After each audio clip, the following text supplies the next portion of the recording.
Assalamualaikum warahmatullahi wabarakatuh. Salam Om Swastiastu, Namo Buddhaya, dan salam kebajikan. Jadi di sini kami akan melakukan sebuah podcast yang berjudul tentang bincang rohani. Saya perkenalkan, aku Akasia Putri Jayani, dan sebelah saya ada dua narasumber yaitu. Halo teman-teman, perkenalkan nama aku Yosefa. Shalom semuanya. Perkenalkan, nama saya Muzakir Skoladin. Assalamualaikum. Jadi yang pertama itu mau membahas tentang gimana sih sikap toleransi yang ada di FMIPA itu. Mungkin dari narasumber bisa menjelaskan gimana terkait sikap-sikap toleransi yang ada di FMIPA. Dari Mas Muzaki dulu. Oke, baik, terima kasih ya. Langsung aja ya. Iya. Kalau dari saya sendiri menilai bahwa ya toleransi di FMIPA itu ya cukup tinggi ya, dan patut diapresiasi karena saya sendiri merasakan ya di BM itu bahwa sekretaris Departemen Kerohanian Kesejahteraan itu yang membawahi kerohanian itu ternyata non muslim gitu. Ya, dan ini kalau kami setiap bulan itu ada follow up buat membahas program kerja ya, dan yang selalu memfollow up itu beliau gitu ya, jadi Mbak Ardian ya. Iya, benar. Itu non muslim, jadi luar biasa Mbak Dian. Kemudian dengan profesional ya, dengan menghargai juga bahwa karisma ini bagian daripada tanggung jawab dia gitu. Dan ini menurut saya luar biasa karena ini merupakan satu contoh bagi kita. Terlebih lagi di lingkungan mahasiswa, saya sendiri punya teman non muslim satu kelas 3 orang gitu, dan di dalamnya tidak ada masalah sama sekali. Kemudian kuliah, kemudian hidup berdampingan ya, dan kemudian saling menghargai sesama. Menghargai dalam hal ini kemudian ya, andai mereka melakukan ibadahnya ataupun kemudian kegiatan-kegiatan mereka ya kita hargai. Jadi toleransi Islam ini adalah menghargai, bukan kemudian terlibat di dalamnya. Misalnya kita sama-sama suka nongkrong gitu. Nah, jadi yang lain saya sukanya teh, yang lain sukanya ngopi gitu. Tapi jadi toleransi itu tidak harus yang ngopi gitu. Jadi kita menghargai bahwa dia kemudian suka kopi dan dia menghargai kita suka teh seperti itu. Dan itu di FMIPA saya lihat ya sangat luar biasa. Kalau mungkin presentasinya sekitar 100% lah. Boleh tepuk tangan dong. Mungkin dari Mbak Yosefa bisa menanggapi terkait apa yang disampaikan Mas Muzaki atau dari pertanyaan yang saya ucapkan tadi. Oke, kalau menurutku sih pendapatku sama ya, sama kayak Mas Muzaki. Jadi toleransi di FMIPA ini sangat tinggi ya, sangat baik sekali menurut saya. Kenapa? Karena kan toleransi itu pada dasarnya kan nggak hanya tentang apa ya, kita menghargai kepercayaan lain, namun juga ada ras, warna kulit, terus kebiasaan, pandangan. Itu juga kalau misalnya pun berbeda, kita kan juga menghargai hal tersebut gitu. Jadi menurut saya FMIPA ini kayak sangat tinggi sih. Saya juga lihat dari foreign student dari Cina, dari dari Afrika kalau nggak salah. Saya ada temen di sastra itu, kalau misalnya makan di kantin FMIPA pun juga mereka saling menghormati gitu. Jadi nggak tiba-tiba kayak kok kamu kayak gitu, nggak kayak gitu. Jadi menurut saya sih sangat tinggi ya kalau misalnya toleransi di FMIPA itu kayak gitu. Nah, baik, dari tanggapan masing-masing terkait pertanyaan saya dari Mas Muzaki maupun dari Mbak Yosefa cukup bagus. Namun di sini kan kayak masing-masing alasan mengapa adanya itu toleransi di FMIPA itu kayak gimana? Maksudnya adanya kayak alasan kenapa toleransi itu bisa tinggi gitu yang di FMIPA. Iya, menurut saya karena ini adalah bentuk kesadaran kita juga ya, bahwa bukan hanya antar agama. Saya sendiri juga orang Sulawesi ya, kemudian saya ke dalam kelas itu di Jawa, bahwa ini sebenarnya bagian daripada bahwa ya FMIPA itu ya sudah sampai tahap pemahaman bahwa Indonesia ini bukan cuma Jawa gitu, atau kemudian Indonesia ini bukan hanya Islam. Jadi rata-rata mahasiswa FMIPA memahami bahwa ya kehidupan kita di FMIPA ini ya tidak bisa kemudian terhalangi oleh sekat-sekat yang seperti tadi itu. bahwa kita kuliah itu ya tujuannya untuk keilmuan, dan itu bisa dikembangkan oleh siapapun, tidak terbatas oleh sukunya, oleh agamanya, atau mungkin oleh warna kulitnya seperti itu. Jadi menurut saya ini adalah bagian daripada pemahaman ya masyarakat FMIPA akan toleransi itu sendiri, dan itu sudah cukup baik. Oke, mungkin dari Mas Muzaki udah cukup ya, dari Mbak Yosefa? Iya sih, menyambung sama Mas Muzaki tadi, pendapat Mas Muzaki, menurut saya selain kesadaran itu mungkin dari usia ya. Kalau misalnya usia kita itu semakin matang, mungkin bisa berdampak ya untuk kehidupan sehari-hari. Jadi kayak kalau misalnya usia kita tuh masih kecil kan, kita masih belum tahu ya, masih belum ada pendidikan di situ. Jadi kalau misalnya kita pun salah, orang tua bakal mendidik itu kayak gitu. Jadi semakin tinggi semakin kita tua, semakin usia kita semakin bertambah, kayak pendidikan, terus habis itu kayak pengetahuan kita tuh semakin bertambah gitu. Jadi rasa tenggang, rasa kalau misalnya berbeda itu kalau misalnya berbeda itu nggak apa-apa gitu. Makanya sih kalau misalnya kayak tadi itu, selain kesadaran, menurut saya usia dan pengetahuan sama pendidikan dari orang tua itu juga berdampak sama toleransi itu sendiri sih. Oke, menanggapi dari penyampaian masing-masing narasumber, dari baik Mas Muzaki ataupun Mbak Yosefa, di sini saya mau bertanya, kan di sini saya memandang kalau beberapa mahasiswa FMIPA khususnya di perempuan itu kan kebanyakan itu pakai pakaian-pakaian yang tertutup, kayak misal gamis yang berpanjang-panjang. Nah, itu apakah sudah toleransinya itu cukup, maksudnya cukup itu dalam artian sudah menerapkan apa yang sesuai dalam ajarannya masing-masing, kayak misalkan udah tertutup tapi pakaiannya itu belum sesuai gitu. Mungkin dari Mas Muzaki menanggapi. Jadi menanggapi fenomena hijab ya, yang sampai Panjang. Ini panjang itu ya? Iya, yang gamis gitu. Oh ya. Kalau dari saya sendiri ya sebenarnya ini bukan tanpa alasan, bahwa dulu itu UM itu bukan hanya FMIPA gitu. Jadi bahkan dulu satu UM, dan ini lahir daripada upaya dakwah di BDM dulu, pada dakwah masjid. Nah, dulu yang ngisi BDM itu rata-rata FMIPA sama teknik. Nah, makanya kemudian di FMIPA itu karena punya potensi besar untuk kemudian membentuk Permawa, maka lahirlah Karisma. Nah, dari situ kemudian ya sudah bahwa FMIPA itu juga identik dengan Islam juga sebenarnya. Bahkan dosen-dosennya juga ya. Tapi saya kalau di kimia itu dosennya juga ada yang kemudian celananya agak tinggi, jenggotan juga. Tapi ini kemudian tidak menghalangi kita gitu. Bahwa kemudian juga fenomena jilbab ataupun gamis itu memang itu bagian daripada ajaran Islam sendiri juga, bahwa itu adalah menutup aurat. Tapi ada beberapa pendapat juga bahwa ya ini sebenarnya lahir daripada juga hasil-hasil pembahasan kalau dalam Islam namanya fikih ya. Jadi ada menganggap hijab itu kemudian sampai dada aja, atau kemudian yang menganggap hijab itu terpisah. Jadi ada hijab yang begini, ada hijab yang dia tertutup pakai baju langsung gitu. Ada juga yang menganggap bahwa ya walaupun misalnya baju dan celana juga atau rok itu sebenarnya masuk hijab juga gitu. Jadi seperti itu.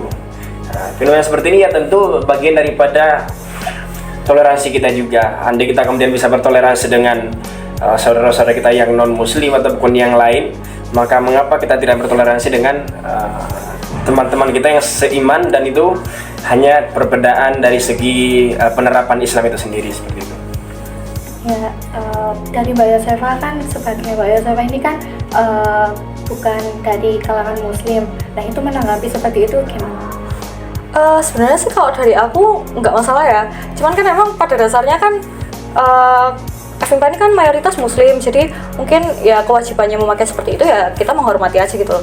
Tapi kalau dari aku sendiri sih kayak aku menanggapinya seperti ini kan, karena kita tuh di lingkungan kampus, jadi kita tuh nggak terlepas dari peraturan dari kampus itu sendiri gitu loh. Kita pakai pakaian yang rapi, kita pakai pakaian yang tertutup. Itu kenapa kayak ya kalau misalnya pakai gamis pun nggak apa-apa, karena nggak melentang dari peraturan dari kampus itu sendiri gitu loh dalam berpakaian. Terus juga Tapi yang benar-benar aku kagum dari teman-teman yang beragama lain, kayak aku sendiri terus mungkin dari apa ya, dari teman-teman lain lah ya, dari Buddha, Hindu ataupun Kristen, itu aku kagumnya itu kita tuh juga menyesuaikan hal yang sama. Jadi aku pun di sini juga memakai pakaian yang panjang, nggak ketat, terus aku pakai sepatu yang rapi, terus aku juga pakai ya walaupun nggak tertutup ya bajuku, nggak tertutup sampai sampai jari pun juga aku tetap pakai pakaian yang panjang kayak gitu. Makanya sih kayak rasa tegang rasa di FIBA tuh kayak tinggi banget sih. Makanya aku sangat kagum sama teman-teman di FMIPA. Oke, kan menanggapi terkait dari Mas Muzaki tadi udah menyampaikan bahwa toleransi di FMIPA itu sangat tinggi, bahkan sampai di luar FMIPA pun kebanyakan organisasi yang berhubungan sama agama-agama itu kan kebanyakan dari FMIPA atau teknik. Nah, itu tuh kenapa dari mahasiswa FMIPA khususnya itu kayak mengikuti kegiatan-kegiatan yang berhubungan sama agama ataupun kerohanian-kerohanian lain itu peminatnya itu sedikit. Nah, itu menurut dari Mas Muzaki itu gimana? Ya. Jadi memang kalau kita lihat kembali ke sejarah FMIPA sendiri, bahwa dulu lahirnya karisma itu sebenarnya bentuk apa ya? Bentuk daripada bahwa FMIPA itu apa ya? Kegiatan keagamaan itu hidup dulu. Nah, cuman memang beriring kemudian perkembangan zaman, bahwa hari ini ya bukan hanya FMIPA sebenarnya, di kerohisan manapun itu terjadi pengurangan. Artinya sebenarnya ada fenomena di mana orang itu sudah mulai anti agama gitu, bahwa kemudian bagi mereka ini itu adalah ranah privasi gitu. Jadi tidak perlu kemudian ditunjukkan dengan ikut apapun gitu. Nah, ini adalah sebuah fenomena sebenarnya bukan lahir secara tiba-tiba gitu, bahwa inilah bagian daripada sebenarnya namanya perang pemikiran. Jadi sekarang itu lahir namanya akidah sekuler. Nah, sekuler itu bahwa dia memisahkan antara kehidupan agama dan kehidupan dunia, bahwa ya kampus itu kehidupan kampus ya, kemudian agama itu jadi ranah privasi saya. Nah, dan kemudian tidak perlu saya ungkapkan kepada siapapun.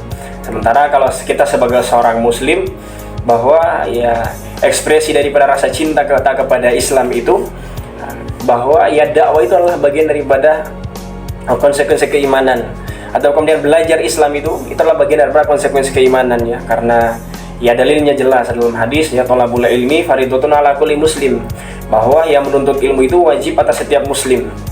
Artinya muslim siapapun ya, wajib untuk kemudian menuntut ilmu agama, dan hukumnya fardu ain ya. Maka mungkin ya ke depan ya, ini bagian daripada usaha dakwah kita untuk kemudian mengembalikan mindset mahasiswa FMIPA khususnya, bahwa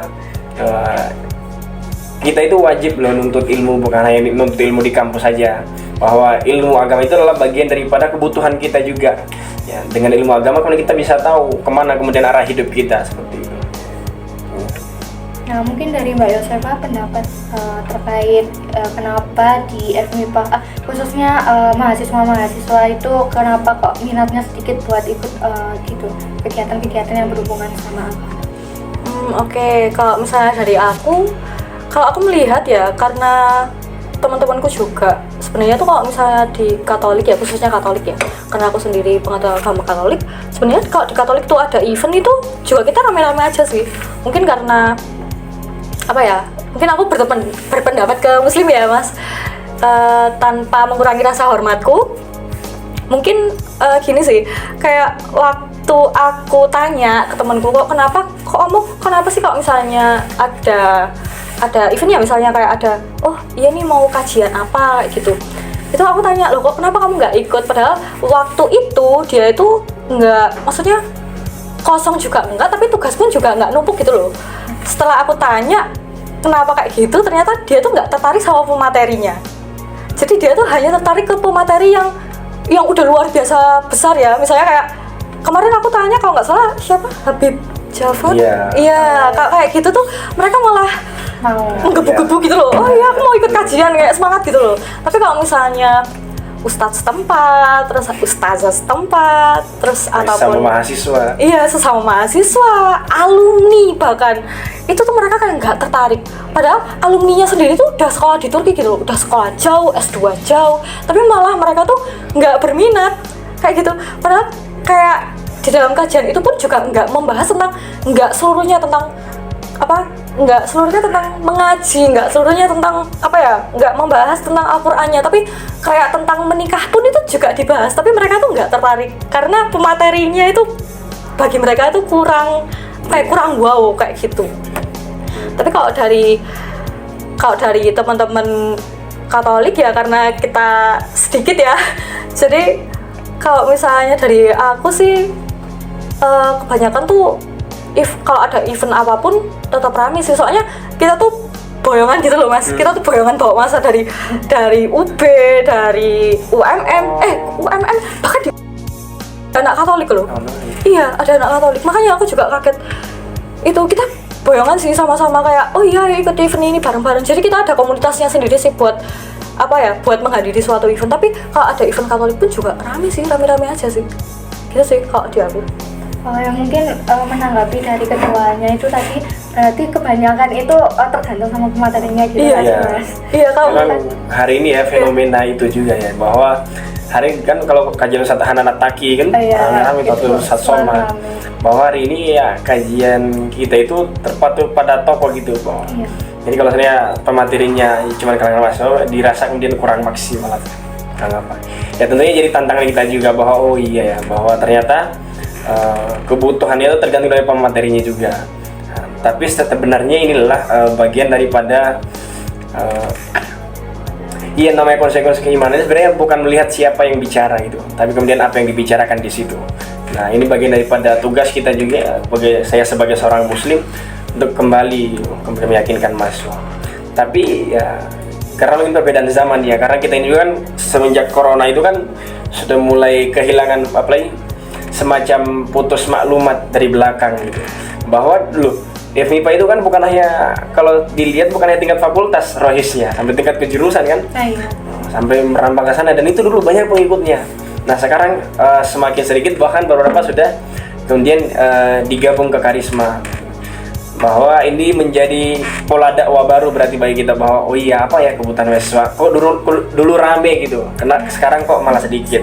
Nah tentunya butuh kajian lebih mendalam lagi tentang kemudian bagaimana dakwah ke depan, karena memang Nabi itu, Rasulullah itu sudah berdakwah bahwa didiklah anakmu sesuai zamannya. Artinya memang zaman kita dengan zamannya Rasul dengan zaman kita pasti berbeda gitu.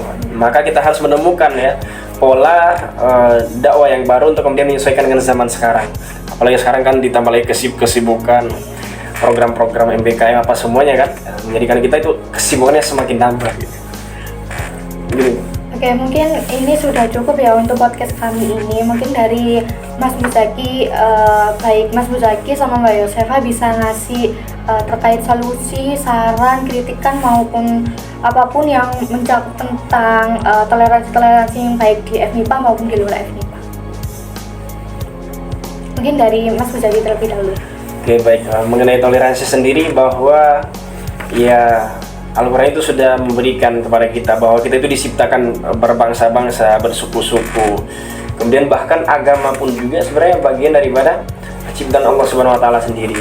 Nah, cuman bagaimana kita kemudian menyikapi itu semua dengan baik dan benar, dan tentunya saling menghargai. Adapun kemudian misalnya dakwah itu adalah bagian daripada tugas kita juga. Bahkan saya juga sering guyon sama Mbak Ardian gitu. Kalau diskusi biasanya kegiatan Karisma ada apa, ada ini ya, terus nawarin mau login nggak, tapi sebenarnya main-main aja. Dan Ardian juga ya kemudian ya biasa aja gitu. Nah, dan ini adalah fenomena yang menurut saya bagus dan harus kita pelihara agar kemudian FMIPA itu tetap baik ke depannya. Dan tentunya satu ya, bahwa kita itu kuliah ya fokusnya untuk keilmuan, bahwa kita kemudian bergerak dalam ranah sains, maka itu yang kemudian kita menjadikan persatuan kita. Ini dari Mbak Yosefa. Ya kalau dari aku sih, ya bener ya katanya Mas Muzaki, bener kalau misalnya toleransi di FMIPA tuh harus selalu dijaga, selalu dipelihara, biar kita tuh hidupnya tuh aman tentram gitu loh guys, kayak nggak usah ada kayak debat apapun ya. Tapi kalau misalnya sekarang sih menurutku kalau dari mahasiswanya pun juga masih oke sih kalau dari antar mahasiswanya. Namun kalau misalnya ya dosen ya, kalau misalnya dari dosen ada yang apa ya, kalau menurutku tuh kurang apa ya, bukan kurang toleransi sih, jadi beliau emang mengajarkan yang baik gitu loh ke kita, kayak apa ya, kalau misalnya di kelas itu ya beliau kan nggak hanya sekedar ngajar, jadi beliau itu juga ngajar agama juga kan, ya itu kan bagian, ya emang bagian apa ya, bagian dari amalnya beliau kan. Tapi aku paling nggak suka tuh kalau di kelas itu kayak ditanyain, oh mbak mohon maaf agamanya apa, itu aku udah paling kayak ya makanya mas kalau di kelasku itu aku kayak waduh kok kelasnya beliau, jadi aku datangnya tuh selalu terlambat sih, soalnya iya kalau misalnya jam pertama itu dipakai untuk ngaji biasanya. Iya, terus habis itu kalau aku di kelas udah nunggu di kelas itu, terus habis itu malah ditanyain, oh mohon maaf agamanya apa ya, itu udah wes kayak berarti ya agak terusir ya, tapi nggak apa-apa, untungnya aku punya partner sih di sana, tapi nggak apa-apa sih. Tapi untuk di mahasiswanya sendiri, kalau aku rasa semua udah oke, semua udah aman, terus juga teman-teman juga baik ke aku. Kadang aku juga nganterin sama temenku sih, aku nungguin mereka sholat, terus aku nungguin jaga bareng-bareng juga. Terus kalau diguyoni pun juga ya namanya guyonnya ya, jadi nggak masuk ke hati juga sih, kayak biasa aja. Ya udah kayak kita di sini kayak hidup bareng-bareng, kita belajar bareng-bareng, ya udah sih kayak gitu sih. Menurutku udah baik sih semuanya. Oke, dari podcast kami tentang bincang rohani ini, dari aku, baik dari Mas Muzaki sama Mbak Yosefa cukup. Wassalamualaikum warahmatullahi wabarakatuh. Oh. Terima kasih.